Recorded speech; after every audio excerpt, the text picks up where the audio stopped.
He pulled me to himself, wrapped his arms around me and tried to kiss me. And in that moment, I literally died. Ain't no money like church money. He was doing all the things to try to get his image straightened up.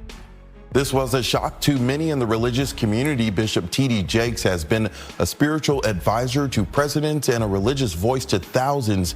It's hard to put in perspective unless he's involving himself what is actually going on at the parties.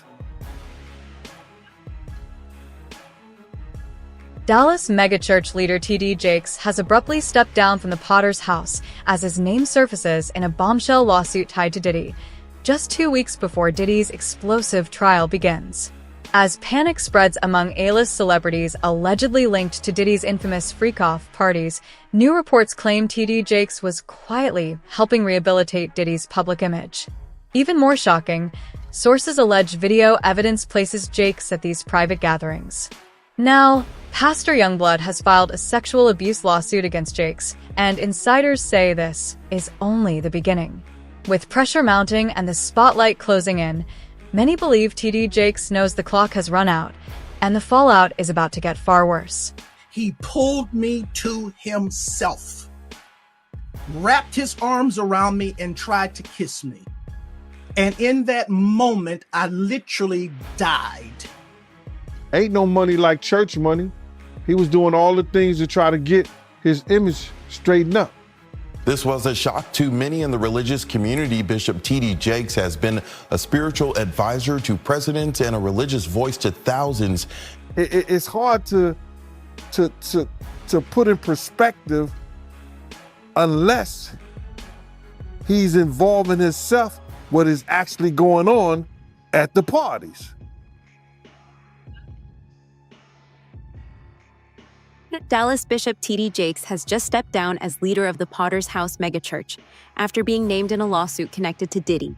Diddy's trial is just 2 weeks away now, and major celebrities who allegedly attended Diddy's freak-off parties are scrambling. Reports that Diddy was using T.D. Jakes to clean his image and that there are videos showing T.D. Jakes at Diddy's parties have come forward. T.D. Jakes is being sued by Pastor Youngblood for sexual abuse, and things are about to get much worse him. T.D. Jakes knows that his time is up. This was a shock to many in the religious community. Bishop T.D. Jakes has been a spiritual advisor to presidents and a religious voice to thousands. Now he says it's time to pass the baton to a new generation. This is a beautiful moment for me. From the pulpit Sunday, Bishop T.D. Jakes announced that he was stepping down from leadership at the Potter's House, the Dallas megachurch he founded in 1996 and has led ever since. I cannot afford, especially after November, to risk something happening to me and you be sheep without a shepherd. This is video from the service Jakes is referencing in November. It wasn't until months after his medical incident that he confirmed to the public he had a heart attack. Now, 5 months later, he told his congregation he had been preparing his daughter, Pastor Sarah Jakes Roberts, and his son-in-law, Pastor Torrey Roberts, to take the lead. With Pastor Torrey Roberts now stepping into lead, fans have begun peeling back the layers of T.D. Jakes' alleged connection to Diddy, and the deeper they dig, the more explosive it becomes. Jakes was first publicly linked to Diddy in 2024 when former producer Rodney, Lil Rod, Jones filed a lawsuit against Sean Combs. In that filing, Lil Rod claimed Diddy planned to leverage his relationship with T.D. Jakes to soften the public backlash after Cassie's lawsuit shook the industry. According to the allegations, money was involved, and Jakes was allegedly willing to use his massive influence to help repair Diddy's damaged image. If true, this wasn't just a friendship, it was a calculated image control strategy, now coming back into the spotlight. As Cat Williams calls out Bishop T.D. Jakes, and watch as T.D. Jakes and Gino Jennings' response. I came in this business saying I was going to expose. When I talked about Michael Jackson, when I talked about R. Kelly, they canceled me for these things because why would you talk about another black dude? Race is not where the line is drawn. It's God's side and the other side. And we don't care nothing about the other side. Period. All of these big dick deviants is all catching hell in 2024. It's up for all of them. It don't matter if you Diddy or whoever you is, TG Jakes, any of them. All lies will be exposed. That's all. And anyone who takes that the wrong way, know why they take it the wrong way. Good, I'm good. I'm fine. I'm good because I know the truth. Yes, thank you so much. Well, yeah.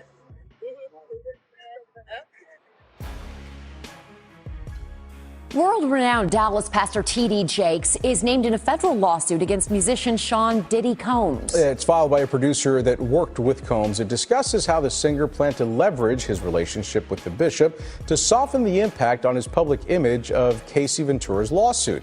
Ventura is a former girlfriend of Combs who filed her own lawsuit in November alleging abuse, violence, and sex trafficking. Could this federal investigation have come out of these private lawsuits? Oh, absolutely. If it involves sex trafficking or drugs or weapons or other illegal behavior. Lori Levinson is a former federal prosecutor.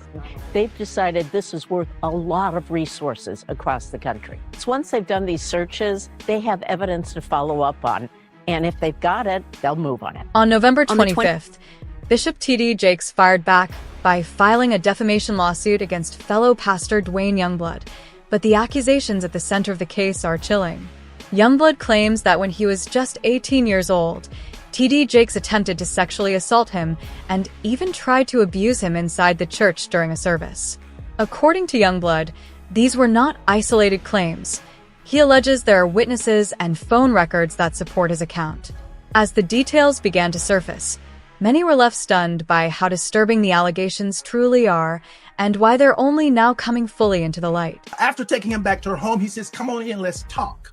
You can't even imagine being 18, 19 years of age. This person is killing it, and they're saying to you, come on in, let's talk. And so I did. I went in. We sat down at a very long dining room table in a room that she had. And for 2 hours, it was unbelievable. Pouring of heart, crying, him talking about my father, we talking about these scenarios, and I inwardly just knew I had finally found someone who could get it, someone who understood.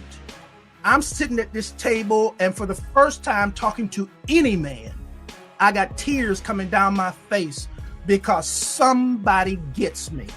Somebody understood what I was going through. Well, after sitting there and having this long discourse with him, I finally look at my watch and I'm like, oh my goodness, I got to go. I got to get this car back to my mother. She's going to kill me. So I said to Bishop, I got to get up. And I got up from the table. He got up from the table. He walked around toward the way I had to exit quicker than I got over there. And when I started to walk past him, he pulled me to himself, wrapped his arms around me and tried to kiss me. And in that moment, I literally died.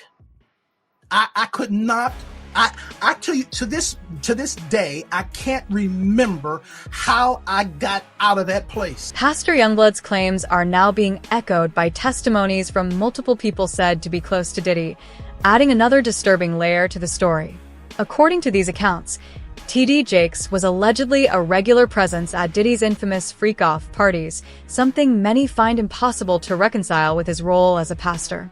Even more troubling, members of Jake's own congregation from that day are reportedly prepared to testify in support of Youngblood. They claim they witnessed Jakes behaving in a way that felt suspicious and deeply out of character, and at the time, they knew something was seriously wrong. As more voices step forward, the narrative surrounding T.D. Jakes continues to unravel. Name is Elder Jakes, and I get on that phone, and when I get on that telephone, I can hear water. He is sitting in a bathtub, and in that thing, he says to me, without any hesitation, there's 3 things I need you to do. The first one is, when I come to Pittsburgh, you're going to be the only person I sleep with. The second one is, you can't sleep with anybody else because I don't want to give my wife anything. And thirdly, I will take care of you the rest of your life. I can't to this day remember how I got off that phone, but I do know I made a decision that I wasn't going to the service that night. And eventually I told my mother, I'm not going to go to the service tonight. She says, no. You know we got a rule in this house. If we go, you go. I never told her what he had done. I went to church, and the most humiliating thing imaginable happened that night at church. Bishop Jakes, getting up to preach, speaks into that microphone. I'm going to ask young minister Youngblood to read for me. And after all of that drama of the last 24 hours, I had to read before he preached. He also claims that, Diddy, he was using T.D. Jakes to fix his image. You believe that? Well, we saw that to be true anyway. That's what he was trying to do all that time. That's why T.D. Jakes was there, to try to fix his image. Ain't no money like church money. He was doing all the things to try to get his image straightened up. I mean, it makes sense. And he also said in this lawsuit that when he was around Diddy, he seen Diddy give out guns, a lot of guns. And he said that the environment around Diddy was violent. The Potter's House isn't just a church, it's a multi-billion-dollar empire. And T.D. Jakes knows the fallout from a possible indictment could be catastrophic. Insiders believe he stepped aside to protect the business before the damage spreads. And for Jakes, 2024 has been nothing short of disastrous. First, his former in-law was arrested on charges involving the molestation of minors. Now, Jakes himself is facing a sexual assault lawsuit. With pressure mounting from every direction, critics say this wasn't a voluntary transition of leadership. It was a calculated move to shield a powerful institution as the storm closes in. This is Richard Brandon Coleman. He is the ex-husband of T.D. Jakes' oldest daughter, Cora Jakes Coleman. Richard has been arrested on May 4th, 2022 for the continuous molestation and SEXUAL abuse of a child or children. It is being reported by family members that the child that he was abusing is their now 13-year-old adopted daughter, Amari. So I want to get right into it, man. How you feel about these rumors surrounding, Diddy and T.D. Jakes? Man, what I think about it is this, when I grew up in the church, the sinners was not supposed to have the same atmosphere with the saints. You had to be able to separate the two. So I'm looking at him as a saint going to a party that ain't nothing but sin, drinking, maybe fornication, man on man, woman on woman, he on she. But maybe he there to lay some hands on somebody. Maybe he there to save some souls. I know he got a contract with Revolt, so I'm just like, it's just real strange that he would be found at any kind of Diddy party or any kind of place with Diddy unless it's in a business atmosphere. So now what he's doing is he's making, he making the Christians look real bad right about now. Gene Deal says it's impossible to ignore the question everyone is now asking. Why would someone like T.D. Jakes be anywhere near a Diddy party? According to Deal, even back when he was close to Diddy, everyone knew exactly what went on behind those doors. Nothing was a secret.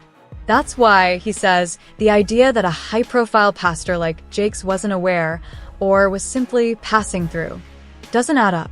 And if Jakes wasn't just present but a regular, as alleged, then the situation becomes even harder to explain. I think that he's going to the Diddy parties, bruh. If he's going, well, we know he's going to the Diddy parties, and I know that it's, I know what usually happens at the Diddy party, or what we told us happened at the Diddy parties. Maybe he needs to see it for himself, man. Maybe he needs to go there and really be involved in some things that could help save some individuals while they going to those parties. Or maybe he just going to, man, it's hard to even talk about. Why would you find a religious man, when you know that the saints supposed to separate themselves from the sinners? And why would a religious man like himself be at a party which ain't nothing but sin that's going on, bro? Whether it's drinking, maybe fornicating, maybe, like I said, men on men, women on women. It's hard to put in perspective unless he's involving himself what is actually going on at the parties. And it's not just TD Jakes creating distance anymore. One by one, people from Diddy's inner circle are stepping away. Will Smith, Ellen DeGeneres, even Diddy's own legal team has started backing off. Most shocking of all, Grubman, Shire, Mycelas, and Sachs, the powerhouse law firm that represented Diddy for more than 20 years, has officially dropped him as a client. That move sent a clear message across Hollywood. When elite lawyers walk away, it's not loyalty, it's survival. No one wants to be the last one standing when everything collapses, and right now, everyone is scrambling to save themselves. Sean Diddy Combs' legal team is getting a little smaller. As the rap mogul's defense team prepares for his May trial on sex trafficking charges, his attorney, Anthony Rico, respectfully but regrettably requested to be dismissed from his role, according to documents obtained by NBC News. Rico, who is one of 6 attorneys on the case, requested in the February 21st filing to withdraw as representation because, quote, under no circumstances can I continue to effectively serve as counsel for Sean Combs, consistent with the ABA standards for criminal justice. The motion continues, quote, while I'm aware that the local rule requires that an application for withdrawal of counsel is supported and granted only upon a showing by affidavit or otherwise of satisfactory reasons for withdrawal, there are sufficient reasons related to the protections afforded by the attorney-client privilege for brevity in my application for withdrawal as counsel in this case. So the high-powered law firm of Grubman, Shire, Mycelas, and Sachs has dropped Combs as a client. Now, this is the firm of Alan Grubman, who is a very prominent entertainment lawyer that represents some very big names. The Weeknd, Madonna, Chris Brown, Paul Simon, Usher, Bruce Springsteen. In fact, by the way, Alan Grubman was inducted into the Rock and Roll Hall of Fame. He actually helped found that back in the 1980s. So, gives you an idea about how big of a powerhouse this firm is. Now let's go back to Sean Combs. So the rumor circulating is that this firm did this because singer and actress Lady Gaga had threatened to leave the firm unless they parted ways with Combs. This is according to reporting by News Nation. And it's a big deal because the rapper and producer had apparently been with Grubman's firm for over 20 years. He was friends with Alan Grubman by all accounts. Now, Diddy appears to be borrowing another move straight from TD Jakes' playbook, claiming he didn't fully understand what he was doing. According to court filings, Diddy's attorneys submitted a motion on Sunday, April 27th, arguing that his mental capacity was diminished due to the alleged influence of drugs and alcohol. If the court accepts this argument, it could dramatically change the case, potentially reducing accountability for what prosecutors say occurred. Critics are calling it a last-ditch legal strategy, one that, if successful, could rewrite the entire outcome of the trial. They'll be attacked on cross-examination. Their character will be impugned. They will attack the victims for not coming forward until Cassie Ventura came forward. How do you fix that? You find an outcry witness. What is an outcry witness? An outcry witness is someone the victim told about their at the time. So 10 years ago, I told you Sean Combs raped me at this party. I told you that then, but I never made a police report. That adds credence, credibility to the victim's statement. So a lot of victims are going to be attacked because they continued in a seemingly friendly relationship with Combs. A lot of women do that. Your boss makes advances on you unwanted. What do? Quit and starve? There's a lot of reasons women maintain a relationship with the So we may lose credibility on a couple of witnesses, but the sheer number of them, I find it hard to believe that a jury will choose to disbelieve all of these ladies and choose to believe Sean Combs. So it looks like they're going to try and say that Diddy's mental capacity could not make it possible for him to commit these crimes, claiming that maybe drugs or alcohol could have been at fault. Apparently, a couple of weeks ago, the prosecution offered Diddy a plea deal, which he turned down. We don't know the details of what that plea deal entailed, but he said he's not taking it. This is coming after they've added additional charges, like the second superseding indictment. You know that Cassie video where you see Diddy dragging her in a hotel from 2016? The judge says that it can be included after Diddy's defense team had been trying to have it not included. So according to People magazine, they said prosecutors recently filed a motion disputing any testimony that might show that Sean Diddy Combs didn't have, quote, the mental capacity to commit the crimes he's accused of because of the effects of drugs or alcohol. The motion filed on April 27th references apparent testimony from a psychiatrist on behalf of the defense and asked the judge to prevent his testimony during Combs' trial. Even more disturbing allegations have surfaced, with claims that tapes exist showing TD Jakes engaging in intimate encounters with men at Diddy's private parties. According to reports, these recordings were allegedly recovered during the FBI raid on Diddy's mansion back in November. Now, sources say Diddy is aggressively trying to have the tapes suppressed, arguing that the FBI had no legal right to search his home in the first place. If the court sides with him, this evidence could disappear before the public ever sees it, raising serious questions about what's really being hidden and who stands to benefit if it stays buried. You can't, I really don't know why, as a spiritual advisor to him, that they buddy while he got a party with him like that and be at his parties. It's got to be, maybe it's something more that meets the eye. You know, I don't know. You know, I've had, I've talked to preachers and I've talked to reverends and priests, but they ain't never came to a party with me or nothing like that. So it's hard to figure that one out, bruh, without even saying, you know, what people might be thinking. But I heard that there's supposed to be some tapes or something that's coming out real soon. And I guess we'll all really know the truth if anything's on those tapes. The allegations implicate dozens of unidentified witnesses and alleged co-conspirators around the world. And some of the key witnesses to the supposed incidents are dead. Basically meaning, how can we defend against it?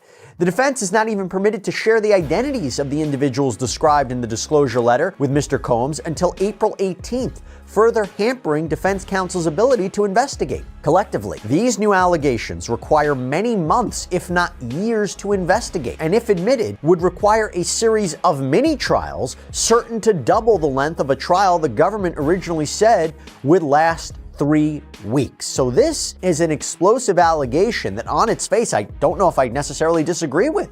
If they are bringing in evidence of uncharged conduct, wouldn't the defense have an opportunity to investigate it and challenge it? It seems like they're making a point. So if this evidence is allowed in, there is a chance this could delay the trial significantly. We all know Combs wants to go to trial, but how can he properly defend himself against this in just a few weeks? Diddy's legal team tried to hit the brakes, but the judge wasn't having it.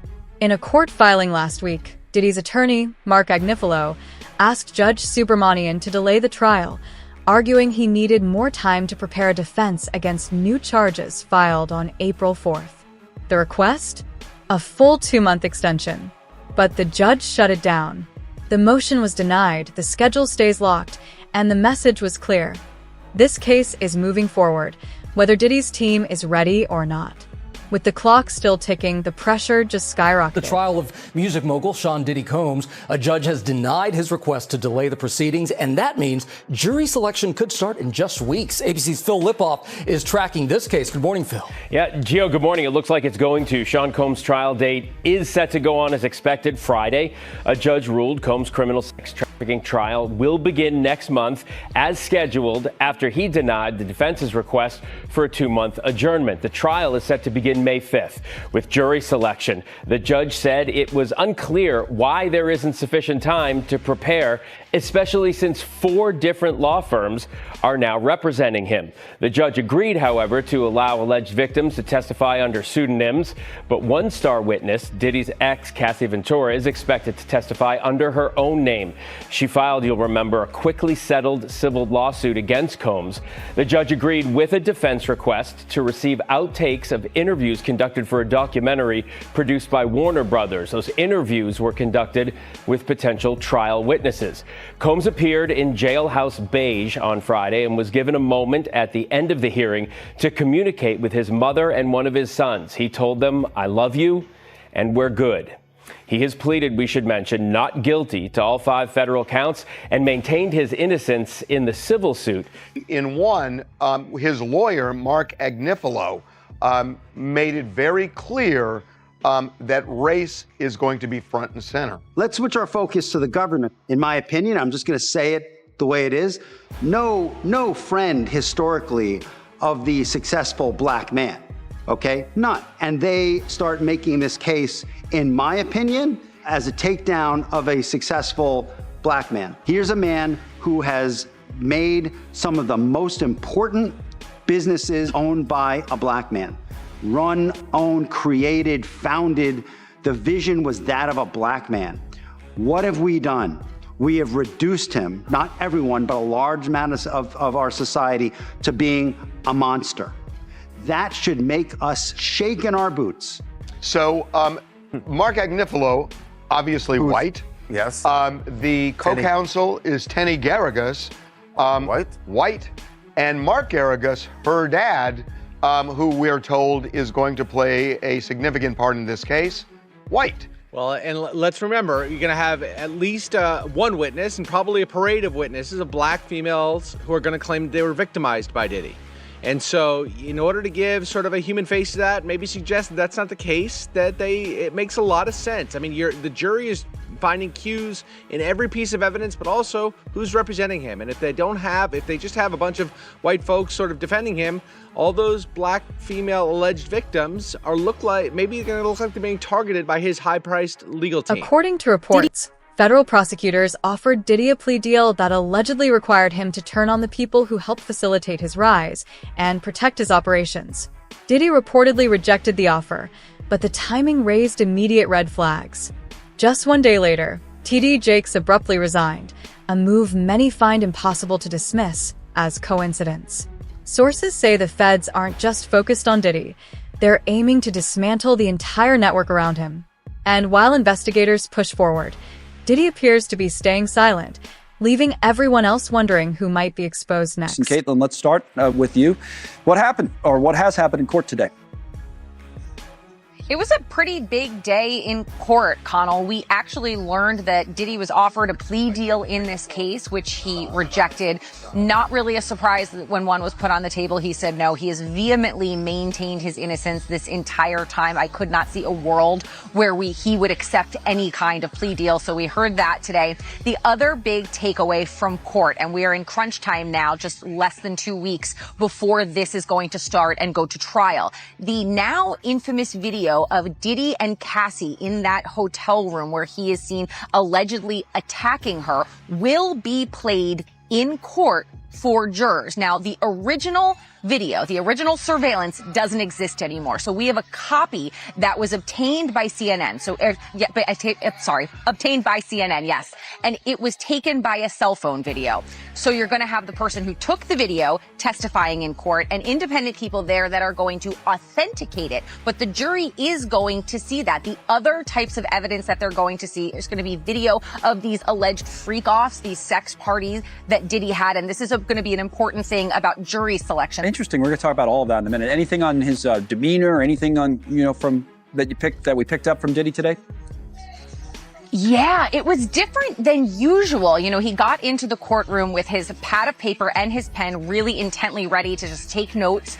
And he looked back into the gallery where he usually sees a row of family members and friends, supporters of his. But when he turned around and looked in the gallery, none of his children were there today. And he visibly looked upset. Now, about 10 minutes into the hearing, his son Justin did come in and sit in the gallery. Diddy turned a second time, looked directly at him, kind of nodded and acknowledged that his son was in the courtroom today. But you could really tell that it impacted him when he turned back and did not see any kind of friendly face, Connell. So far, Cassie is the only person publicly standing up and testifying against Diddy.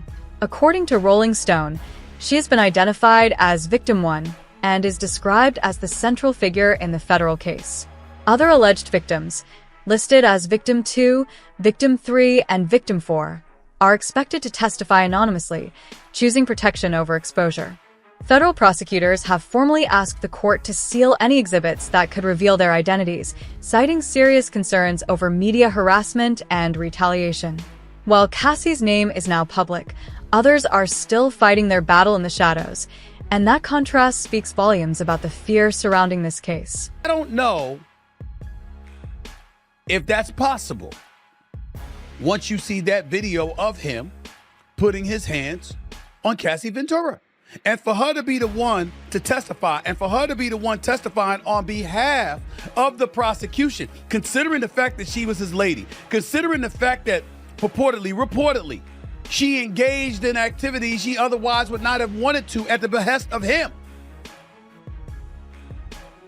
When you consider some of the things that they're saying about him, and the fact that your ex-girl, with all the evidence in the world to come at you, one would surmise, is willing to do so for the prosecution. Ladies and gentlemen, that's not good. All right, Cassie, she plans to testify against Diddy at the trial, and she's going to use her name. So a lot of the women who have accused Diddy are anonymous. They're Right. Jane Doe Jane Does. or Victim 1 Or John or 2, Does. or John Does. But Cassie apparently is going to take the stand and talk about her obviously that tape of him beating her up at the hotel is what set off this whole thing. You know what I mean? Like, this has just made it matters so bad for Diddy. So now that she is going to sit up there and like look him square in the eyes and talk about her side of the story, that's not great for Diddy, obviously. No, and like I think also Cassie is a celebrity, right? Mm. Like millennials know who she was or is. She had like a booming career back in the day. So I think it also adds some extra zhuzh when you have like a well-known public figure coming forward. Trusted public figure. Trusted and beloved Yeah. too. So I think that also will hurt him. She of course became public. All of this went public when that video came out from CNN. So it's been revealed who she is already, and now she is not looking to conceal her name. She wants to, put it all out on the table. And yeah, yikes, it could be really bad for him. With Diddy's trial just weeks away and allegedly damning footage now in federal hands, the coming days could shatter everything the public thought it knew about so-called men of God and untouchable celebrities once placed on a pedestal. The walls are closing in, the silence is breaking, and what's been hidden for years may finally come into the light. Stay locked in, because this is only the beginning. Like the video, subscribe to the channel, and turn on notifications so you don't miss the next chapter of this unraveling scandal. From here on out, it only gets darker.